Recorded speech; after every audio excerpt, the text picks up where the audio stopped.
रामरक्षामध्ये काही काही वाक्य म्हणा किंवा शब्द म्हणा असे आहेत हो की ज्याचे अर्थ आम्हाला ऐकायला आवडतील. हो आणि त्याच्यामध्ये मी सलग विचारतो, हो तुम्ही त्या हो एका एका स्टेपनी सांगा. हो एक तर म्हणजे रामरक्षा तर रक्षा हो हे असं का संबोधलं हां गेलं. त्यानंतर मी काही लिहिलं की सहस्त्रनाम तत्तुल्यम हां असं पण एक हो शब्द आहे. सो ते एक काय. हम्म, त्याच्यानंतर आत्तसज्ज धनुषा हम्म, हे पण आहे. सो ह्या हो बाबतीत आम्हाला थोडं गाईड करा हो की काय आहे. सगळ्यात पहिले तर रामरक्षा म्हणजे जसं आपलं रक्षण करण्यासाठी आपण रामाला बोलावलेलं आहे हम्म, की तू माझ्या या सगळ्या अवयवांचं रक्षण कर. मग अशी आपण बघितलं की विश्वामित्र प्रियश्रुती घराणून पातू मकत्राता मुखम सौमित्री वत्सलहा. हम्म, त्याच्यानंतर आपण जिव्हा विद्यानिधी पातू म्हणजे जिभेचं रक्षण करायला सांगितलंय हां, देवाला की देवा तू माझी जीभ सांभाळ. मग त्याच्यासाठी विद्यानिधी नाव घेतलंय बर. कारण सरस्वती जिभेवर असते, बोलण्यातून व्यक्त होते. हम्म, मग ते नाव आहे विद्यानिधी, जो विद्येचा सागर आहे. बर जिव्हा विद्यानिधी कंठ भरतवंदित हा म्हणजे देवा माझ्या कंठाचं रक्षण भरतवंदित तू कर. बर का कारण जेव्हा दोघांची गळा भेट झाली होती राम आणि भरताची तेव्हा त्यांनी कडकडून मिठी मारली आणि गळा भेट झाली म्हणून भरताचं नाव घेतलं की तू माझ्या कंठाचं रक्षण कर. कंठम भरतवंदित हा. हम्म, आणि मग असं म्हणताना आपल्या पूर्ण शरीराचं रक्षण होतं. बरोबर. हा भाग झाला. त्याच्यानंतर दुसरा एक आहे याच्यामध्ये लिहिलेलं आहे सहस्रनाम तत्तुल्यम राम नाम वरानने. हम्म, तर आता या अनुषंगाने मला एक आवर्जून इथे सांगावं असं वाटेल कारण अनेकांना हा गैरसमज आहे. अनेक जण विचारतात पण की विष्णू सहस्रनाम आम्ही का म्हणू, कारण इथे दिलेलं आहे सहस्रनाम तत्तुल्यम राम नाम वरानने म्हणजे तत्तुल्य म्हणजे त्याच्या तोडीस तोड रामाचं नाव आहे. तर इथे सहस्रनाम म्हणजे विष्णू सहस्रनाम नाही, बर सहस्रनाम म्हणजे हजारो नावं एवढाच अर्थ आहे. कारण सहस्रनाम फक्त विष्णूंचंच नाही आहे, सहस्रनाम देवीचं आहे. बर म्हणजे ललिता सहस्रनाम आहे, विष्णू सहस्रनाम आहे, गणेश सहस्रनाम आहे, शिव सहस्रनाम आहे. प्रत्येक देवाची 1000 नावं आहेत. बर मग ह्या श्लोकाचा अर्थ असा होतो की तुम्ही रामाची 1000 नावं घेण्यापेक्षा फक्त राम हे एक नाव घ्या. वा. म्हणजे जसं आपण म्हटलं ना कौसल्येयो विश्वामित्र प्रिय कंठम भरत वंदित हम्म, हम्म, हम्म, दशरथात्मज. मग ही रामाचीच वेगवेगळी हजारो नावं घेण्याऐवजी तुम्ही फक्त राम ही 2 अक्षरं म्हटली तर त्याचंही तुम्हाला तेवढंच पुण्य आहे. वा. हां त्यामुळे हा फक्त सगळ्यांनी मनातून डाऊट दूर करायचा की सहस्रनाम तत्तुल्यम राम नाम वरानने म्हणजे विष्णू सहस्रनामाला किंवा ललिता सहस्रनामाला हे रिप्लेसमेंट नाही. हां, दोन्ही आपापली वेगळी प्रभावी स्तोत्र आहेत. रामाच्या 1000 नावांऐवजी फक्त राम हे एक नाव घ्या असं या श्लोकाचा अर्थ आहे. बर बर आणि तिसरं आत्तसज्ज धनुषा विशुस्पृशा वक्षया शुगनिशंग संगिन राम लक्ष्मणा वग्रता पथी सदैव गच्छताम. हम्म, हा श्लोक पूर्ण रामरक्षा म्हणायला जरी वेळ नसला, धावपळीमध्ये असला आणि आपल्याला जर का कुठला कठीण प्रसंग आला किंवा काहीतरी कुठल्या तरी एका परिस्थितीला तोंड द्यायचं आहे, अशा वेळी फक्त हा श्लोक वेगळा तुम्ही लिहून घ्या. बर आता बघा आपल्या सगळ्यांच्या व्हॉट्सअपवरती एक फीचर आहे की आपलाच नंबर असतो हम्म, की त्यात आपण आपल्यालाच व्हॉट्सअप करू शकतो. करेक्ट. मग त्यात आपण सगळेजण काही काही माहिती सेव्ह करून ठेवतो. तर हा श्लोक वेगळा लिहून तुम्ही स्वतःलाच व्हॉट्सअप करा. बर आत्तसज्ज धनुषा विशुस्पृशा वक्षया शुगनिशंग संगिनो रक्षणाय मम राम लक्ष्मणा वग्रता पथी सदैव गच्छताम. पथी सदैव गच्छताम. देवा मी जो माझ्या आयुष्यातला मार्ग निवडलेला आहे त्या मार्गात तू माझ्यासोबत कायम राहा. आणि कसं रामाचं रूप आपण इथे ठेवलेलं आहे, जो धनुष्य घेऊन उभा आहे, सज्ज आहे. अच्छा. मग तुम्ही बाहेर आहात, प्रवासात आहात, कुठला तरी अशा व्यक्तीबरोबर संवाद साधताय, कुठल्या तरी परिस्थितीला तोंड देताय की तुम्ही एकटे पडलात, हम्म, मग अशा वेळी मार्ग कसा काढाल. तर मग राम लक्ष्मणाच्या या रूपाला स्मरण करायचं की जे धनुष्य घेऊन उभे आहेत वा. आणि मग देव तुम्हाला त्यातून तारून बाहेर बाहेर काढ. काढेल. बर ह्याच्यावरून एक फक्त अनुभव जो आपल्याच स्तोत्रवर्ग सदस्यांनी शेअर केला होता की एक नोकरीच्या निमित्ताने आपलीच एक भारतीय मुलगी परदेशात गेली होती आणि तिकडे गेल्यानंतर तिथे नवीन त्या देशात तिचं वास्तव्य होतं, फार ओळखी नाहीत काही नाही. आणि अशा वेळी रात्रीच्या वेळी ती तिच्या घराच्या दिशेने चालत येत होती बर आणि तो निर्मनुष्य रस्ता, जसं आपल्या भारतातले रस्ते खूप चेहलपेहल वर्दळ सगळं, मग रात्री 12 वाजता गेलात तरी खूप माणसं दिसतील, तसं परदेशात नाही. नाही. थोडंसं आयसोलेशन आहे. हम्म. मग अशा वेळी ती तिथे जात असताना रात्रीच्या वेळी तिला लक्षात आलं की दोघे जण मागे कोणीतरी आहेत हा. आणि ते तिचा पाठलाग करतायत बर. आणि मागे पुढे कोणी नाही, काहीच नाही. तिला लक्षात आलं की फोनची बॅटरी मला वाटत, आणि अशा वेळी मुलीची मनस्थिती फार म्हणजे भयग्रस्त हो. होते की कोणी मुलगा माझ्या मागे लागलाय आणि मी आता सुखरूप घरी कशी पोहोचू, करेक्ट. ते पण परदेशात, कोणी ओळखीचं नाही. मग त्यावेळी त्या मुलीने तिथे जो काही तिकडनं घर बिल्डिंग समोरच दिसत होती, पण तिचे पाय थंड पडले, तिला ते जाताच येत नव्हतं. त्यावेळी तिने हा श्लोक म्हणायला सुरुवात केली हम्म. आणि हा श्लोकाचं सतत उच्चारण करत करत करत ती तिच्या बिल्डिंगपर्यंत पोहोचली. आणि तेव्हा ती मागे वळून बघितलं की जे खूप वेळापासून जे पाठलाग करत दोघे जण येत होते ते मध्येच अचानक कुठेतरी गायब झालं. हां. मग त्यांनी रस्ता बदलला असेल, काही विचार बदलला असेल, त्यांना कोणाचा फोन आला असेल, जे काही झालं असेल, पण त्या परिस्थितीतून ती मुलगी सुखरूप घरी बाहेर गेली. वा. आणि असे अनेक उदाहरणं आहेत हम्म. की फक्त हा श्लोक आत्तसज्ज धनुष्य हा कठीण काळात म्हटलात. हम्म. अजून एकानंही मी सांगितलं होतं की त्यांनी सांगितलं की ऑफिस पॉलिटिक्स हा प्रत्येक क्षेत्राचा भाग आहे. अगदी. कुठलंच क्षेत्र असं नाही की जिथे पॉलिटिक्स असं नाही म्हणता येणार, स्पर्धा आहे, प्रत्येकाला पुढे जायचंय. मग ज्याला तेवढं तोंड देता येत नाही स्पर्धेला, त्याला कळत नाही मी कसं वागू. बरोबर. मग अपोजिशन मधले कोणी असतात, मग त्या दादांनी सांगितलं की नाही, ही ऑफिसमधली अशी व्यक्ती आहे जी समोर आली की मुद्दाम माझ्या चुका काढणार, मुद्दाम मला त्रास देणार. मग मी काय करू मॅडम, मला नोकरी तर सोडायची नाहीये. करेक्ट. मग त्यांना सांगितलं की तुम्ही ह्या श्लोकाचं पठण करा तर खरं, तुम्ही काम करा, लॅपटॉपवर काम करत असेल, मनात चालू ठेवा हा उच्चार. हम्म. आणि मग इव्हेंच्युअली त्यांनाही अनुभव आला की ती जी व्यक्ती जी जाणून बुजून त्याच्या चुका काढत होती, हा. ती आता तिच्या वेगळ्याच कुठल्या तरी प्रोजेक्टमध्ये बिझी झाली, अच्छा. वेगळ्याच कामात व्यस्त झाली. बर. आणि मग आता दोघे पॅरलल वेगळ्या ठिकाणी काम करतायत. म्हणजे कुठलेही वाद न घालता, डिस्प्यूट्स न करता तुम्ही अलगद त्या परिस्थितीतून बाहेर येणार. बाहेर फक्त हे अनुभव घेण्यासाठी तुमची मानसिक स्थिती हवी, तशी तशी पाहिजे. मेंटली तुम्ही प्रिपेअर्ड असायला हवं, तर ती उपासना तुमच्याकडून होईल. होईल. आत्ता तुम्ही जसं सांगितलं की त्या व्यक्तीचं उदाहरण असेल किंवा हे ऑफिस रिलेटेड उदाहरण असेल, ह्याच्यामध्ये एक प्रॉमिनंट गोष्ट दिसते ती म्हणजे भावना. तुम्ही काय भावना ठेवताय मनात. करेक्ट. सो तसंच रामरक्षा म्हणताना भावना किती महत्वाची असते, तुम्ही कुठल्या भावनेने म्हणता? कुठलंही स्तोत्र मंत्र म्हणताना ती पूर्ण भावना अर्पण करून ते मंत्र स्तोत्र म्हटले तर त्याचा उपयोग होईल. करेक्ट. जसं आपण आता एकमेकांशी बोलतोय, पण मी इथे फक्त इंटरव्ह्यू द्यायचा या दृष्टीने मी इथे बोलतच नाहीये, किंवा आपली एरवी इतर वेळी भेट झाली असली नसली तरी मला फार कळकळीने हे सांगायचंय. आणि ते सांगताना ओळख महत्वाची ठरत नाही, भाव महत्वाचे ठरतात. अगदी बरोबर. मग रामरक्षा म्हणत असताना किंवा देवपूजा करत असताना तुम्ही असा भाव हवा की देव माझ्या समोर बसलेला आहे आणि मी देवाशी आता अशी घडाघडा बोलते. हा. जसं डॉक्टर समोर बसतो, डॉक्टर म्हणतो काय झालं, आपण म्हणतो कसं तरी होतंय. आता कसं तरी होतंय म्हणजे काय होतंय. मग जसं डॉक्टर समोर बसताना आपण व्यक्त होतो, आपण असं समजायचं देवपूजा करताना, स्तोत्रमंत्र म्हणताना की असा देव माझ्या समोर बसलेला आहे आणि आता मी संवाद साधतोय. वा. बरं, देव नाही आहे का आपल्या बरोबर? आहे. श्वास घ्या एक मोठा, प्राणवायू आहे, कोण तयार करतंय? देव. है ना. ॲम्पल, हम्म. प्रमत्त, प्रमाणाच्या बाहेर प्राणवायू आहे आणि प्राणवायूत हा देवतत्व भरलेलं आहे. बरोबर. त्यामुळे देव आहे. भाव महत्त्वाचे आहेत की कुठले भाव आणू, हा प्रश्न मनात आला तर एकच लक्षात ठेवायचं की देव समजायचं समोर बसलाय आणि तुम्ही जे माणसांशी बोलता, माणसांना फोन करून त्यांची मदत मागता, ते कट करा आणि समजा की देव समोर आहे. हा. आणि बघा तुम्हाला त्या परिस्थितीतून मार्ग दिसेल की नाही. उलट होतं काय की जेव्हा तुम्ही माणसांची मदत मागता त्यावेळेला लोक तुम्हाला जज करतात. हा. तुम्ही एखादा प्रॉब्लेम सांगायला जा, ऐकतील लोक, बॅक ऑफ द माइंडला एक विचार करतील, मी सांगत होतो का केलं. खरं. मग तुम्हाला त्याच्याकडनं जे ऐकायचं आहे ते ऐकायला मिळत नाही. दुसरी लोक असतात जी मनोमन आनंदित होतात की वा असंच पाहिजे. मग कुठे व्यक्त होणार? बसायचं देवासमोर, देवळात जाऊन बसा, देवाऱ्यासमोर बसा. नाही शक्य बाबा, माझा काही स्वभाव नाही, समजा एवढी वर्ष केलं नाही, आता कुठे देवाऱ्यासमोर बसू. मोबाईलमध्ये डाउनलोड करा देवाचा फोटो, वॉलपेपर म्हणून देवाचाच फोटो ठेवा आणि देवाशी संवाद साधा की बघ हे असं असं झालं देवा, आज दिवसभरात हे झालं, माझी काय चूक होती सांग मला, किंवा उद्या मला हे असं करायचं, मी आतनं कसा मार्ग काढू.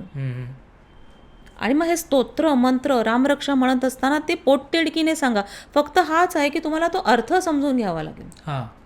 अर्थ कळला तर तुम्हाला कनेक्शन लक्षात येईल की आता मला हे बोलायचंय, आता मी हे बोलणार आहे. अगदी बरोबर. आणि मग तुम्ही कनेक्ट होता. त्यामुळे समजून घ्या. सर धरून झाला तुमच्या धावपळीत तुम्हाला शिकायला नाही जरी वेळ मिळाला तरी स्तोत्र मंत्रातून फक्त स्तुती आहे देवाची. त्यामुळे स्तुती करत राहा. ते करत असताना भाव मनात हेच ठेवायचे की देवा मी या परिस्थितीत आहे, आता मला या परिस्थितीतून बाहेर काढ. आणि जर चांगली परिस्थिती असेल तर त्यामागे ही भावना ठेवायची की देवा हाच चांगला काळ माझ्या आयुष्यात पुढे जन्मभर असू दे. वा वा. आपण काय करतो की त्रास झाला की आपण लगेच देवाला कळ की माझं काय चुकलं, मी सगळ्यांसाठी सगळं करतो, मग माझ्याच बाबतीत असं का होतं. दोष देतो आपण, दूषण देतो आपण देवाला. मग चक्क देवाला आपण म्हणतो ना कठरे में खडा कर रहे हैं. बरोबर. की आपण जी कर्म केलेली आहेत त्याचं फळ आपल्याला मिळणार आहे. आता माझ्या घरी पसारा आहे समजा आणि कोणी आलं तर मी काय करणार आहे की तेवढ्या वेळापुरता पसारा कपाटात ठेवेन, तेवढ्या वेळापुरतं घर स्वच्छ दिसेल. पण ती व्यक्ती गेल्यानंतर तो पसारा मलाच आवरायचा आहे. त्याप्रमाणे आपण केलेली कर्म जी आहेत त्याची फळं आपल्यालाच भोगायची आहेत. ती जेवढ्या लवकर भोगून संपवू तेवढं आपलं पुढचं आयुष्य सोपं चांगलं छान असेल. आणि मग ते आपण देवाला सांगायचं की देवा अडचणी आहेत, संकट आहेत, ठीक आहे, पण ती सहन करण्याची शक्ती दे. आणि आपण करतो पण की नाही सहन. आधी कसं कुठेतरी आता आधी पेन्सिल शार्पन करताना ब्लेड असायचा, आता आपण शार्पनरनी करतो. मग जेव्हा ब्लेड असायच्या त्यावेळेला कुठेतरी कट जायचा, मग असं लागलं की आपण सगळ्यांना जाऊन सांगा मी इथे लागलं इथे लागलं इथे लागलं. आता आपण जाऊन सांगतो का? आता कितीतरी आपण आपलं आपलं सहन करतो, ते जखमा भरून निघतात. बरोबर. मग ते आपण भोगून संपवतो. मग तेच देवाला आपण त्या भावनेने सांगायचं की देवा जे काही त्रास संकट आहेत ती सहन करण्याची शक्ती दे, आणि जिथे माझी सहनशक्ती संपेल देवा तिथे तू मला सोबत कर, त्याच्या पुढे तू मला तारून दे. म्हणजे काय होतं, ज्या एम्बॅरसिंग सिच्युएशन असतात आयुष्यातल्या आणि येतात ना की जिथे आपल्याला मान खाली घालावी लागते, आपल्याला आवडत नाही, मग त्या परिस्थितीतून देव आपल्याला तारून देतो. वा ताई, एवढं तुम्ही आपण म्हणजे छान गप्पा मारतो आणि तुम्ही एवढं छान सांगताय. आता आपण पॉडकास्टच्या शेवटाकडे आलो, पण शेवट करण्याच्या आधी मला एक रिक्वेस्ट करायची की तुम्ही बरेचसे श्लोक सांगितले, पण अजून तुमच्या ज्या आवडीचे श्लोक असतील म्हणजे रामरक्षामधले किंवा मंत्र असतील तर हे आम्हाला सांगा आणि त्याचं थोडं विवेचन पण सांगा. हो नक्की, चालेल ना. हाच पुढे कंटिन्युटीमध्ये भाग घेते आणि प्रेक्षकांना ते श्लोक पण दाखवूयात. कारण कंठम भरत वंदित इथपासून आपण पुढचा भाग घेऊयात. जिह्वां विद्यानिधी पातु कंठम भरत वंदित, स्कंधौ दिव्यायुध पातु भुजौ भग्नेश कार्मुकः, करौ सीतापति पातु हृदयं चामदग्न्यजित्, मध्यम पातु खरध्वंसी नाभिं जांबवदाश्रयः.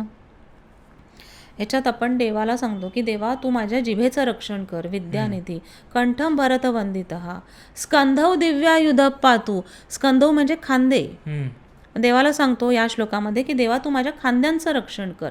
मग खांद्यांचं रक्षण करताना आपण दिव्यायुध हे नाव घेतलंय. दिव्य आयुध, आयुध म्हणजे शस्त्र, की देवाने आपल्या खांद्यावरती शिवधनुष्य पेललं.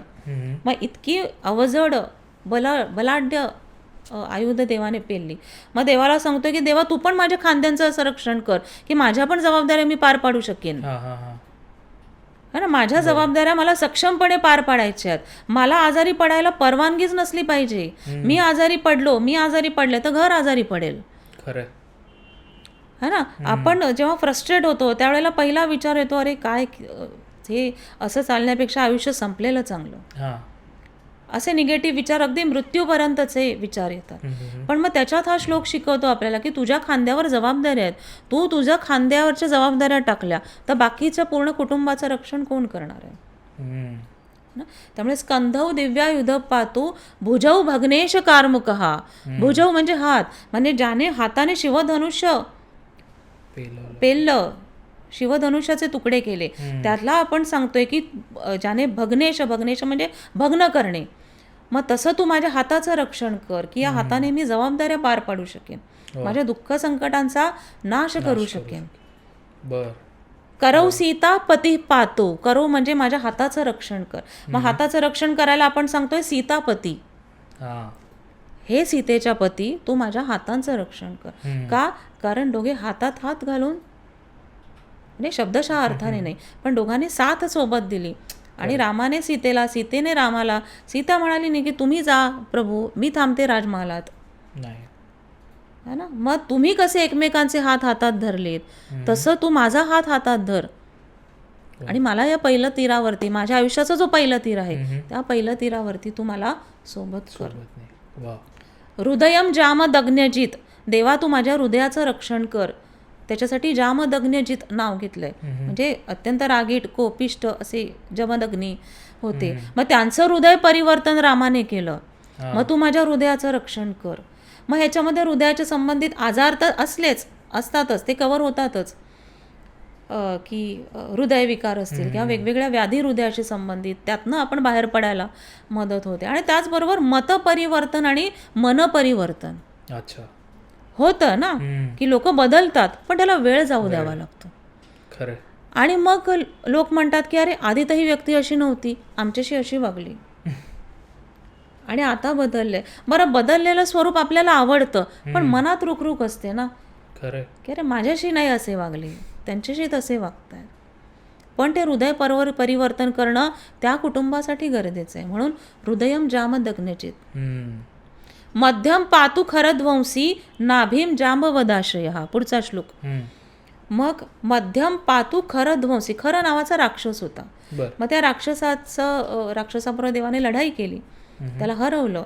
आणि ते ना म्हणून देवाचं नाव आहे खरध्वंसी. मग तू माझ्या शरीराच्या मध्यभागाचं रक्षण कर. मग असं कनेक्शन का आहे तर अयोध्या आणि श्रीलंका, म्हणजे अयोध्येवरून निघाले राम आणि श्रीलंका याच्या मध्यभागी ते युद्ध झालं, जिथे खरं नावाच्या राक्षसाचा पराभव केला. म्हणून ते मध्य हा लक्षात घेऊन देवाला सांगतो की तू माझ्या शरीराचा जो मध्यभाग आहे त्याचं रक्षण कर. आणि मध्यभाग आपण म्हणतो ना गट्स. गट्स कुठे आहे? तुम्ही कुठे लोकेशन दाखवणार? गट्स, हिंमत कुठे असते? ती अशी शरीराच्या मध्यभागी असते. परिस्थितीतून तारून न्यायला आपण म्हणतो ना गट फिलिंग. गट्स वाढवणारं जेवण असतं, गट्स वाढवणारं काही अन्न पदार्थ असतं. ते कुठे स्थान आहे? तर ही मधली शक्ती. मध्यम पातू खरध्वंसी नाभीम जांबवदाश्रय. म्हणजे हे देवा तू माझ्या नाभीचे रक्षण कर. मग त्याच्यासाठी जांबवदाश्रय म्हणजे जांबुवंत हे ब्रह्मदेवाचे पुत्र या अर्थाने त्यांचा उल्लेख शास्त्रामध्ये आहे की नाभींपासून उत्पत्ती झाली. मग देवा तू माझ्या नाभीचं रक्षण कर. ही आपली शरीराची शक्ती ही सगळी त्या केंद्राभोवती एकत्रित झालेली असते. आणि मूल आईशी कनेक्टेड कसं असतं तर नाभीला धरून कनेक्टेड असतं. मग हे सगळे श्लोक ह्याच्यामध्ये आपण शरीराचं रक्षण करायला सांगतो. आणि अजून एक श्लोक जसा आहे की हनुमत प्रभू असा उल्लेख आहे. आणि मग समारोप करायच्या आधी मला हा आवर्जून सगळ्यांना सांगायचा भाग आहे की रामरक्षा आपण बघितली, त्याचं महत्त्व, त्याचं थोडक्यात श्लोक बघितले. हनुमानाचा पण उल्लेख बघितला की हनुमानाने छाती फाडून दाखवलं. आणि रामरक्षा म्हटल्यानंतर मी हेही सांगितलं की हनुमानाचं स्मरण करा. आता एक गोष्ट करायची सगळ्यांनी की जे हनुमानाच्या मंदिरात जातात, शनिवारी ऑलमोस्ट जातात, कुठल्याही गावातल्या शहरातल्या शनिवारी मारुतीचं मंदिर बघा तुडुंब भरून वाहत असतं. सगळे भाषिक हनुमानाला मानतात. हनुमानाला दर्शनाला गेल्यानंतर आपण काय करतो? तुम्हाला ज्यांनी कोणी सांगितले त्याप्रमाणे तुम्ही तिळाचं तेल अर्पण करता, नारळ, रुईची पानं, फुलं ते अर्पण करतो. ते करा. जे काही तुमच्या परंपरा असेल त्याप्रमाणे करा. नमस्कार करा. नमस्कार करून निघताना हनुमानाला रामराम करून बाहेर पडायचं. ह्याचं कारण हे की हनुमान परमभक्त. रामराम तुम्ही म्हटल्यानंतर हनुमानाला त्याच्या बदल्यात रिटर्नमध्ये रामराम म्हणावंच लागणार. अच्छा. तुम्ही तुमची इच्छा व्यक्त करा, तुम्ही तुमच्या मनातलं स्वप्न सांगा, तुम्ही मारुतीला जे काय मागणं मागायचं आहे ते मागा. आणि दे म्हणूच नका तुम्ही, ते तुम्ही स्टेटमेंट द्या, तुम्ही सांगा आणि त्याच्यापुढे फक्त रामराम म्हणा. की त्याच्या बदल्यात मारुती राय रामराम म्हणणारच आणि तुमच्या मनातली इच्छा पूर्ण होणारच. फक्त स्थळ काळ वेळेचं बंधन द्यायचं नाही देवाला. योग्य वेळ आल्यानंतर ती गोष्ट तुम्हाला मिळणारच, योग्य रूपात ती गोष्ट तुम्हाला मिळणारच. बर. जसं सर्वश्रेष्ठ अन्न कुठलं आहे? तूप आहे. हम्म. बनलंय कशापासून? दुधापासून. पण तुपात दुधाचा अंश दिसतो का? नाही. मिळालंय तुम्हाला, तुम्ही दूध दिलेलं, तुम्हाला मिळालं तूप. तूप. उलट सर्वश्रेष्ठ अन्न तुम्हाला. हम्म. त्यामुळे हनुमानाला सांगा, प्रार्थना करा, रामराम करूनच बाहेर पडा. अगदी तसंच नाही, पण तुम्ही घरी आल्यानंतर किंवा त्याच्या पुढच्या काही दिवसात तुम्हाला असे काही संकेत दिसतील, काही सिम्पटम्स दिसतील, काही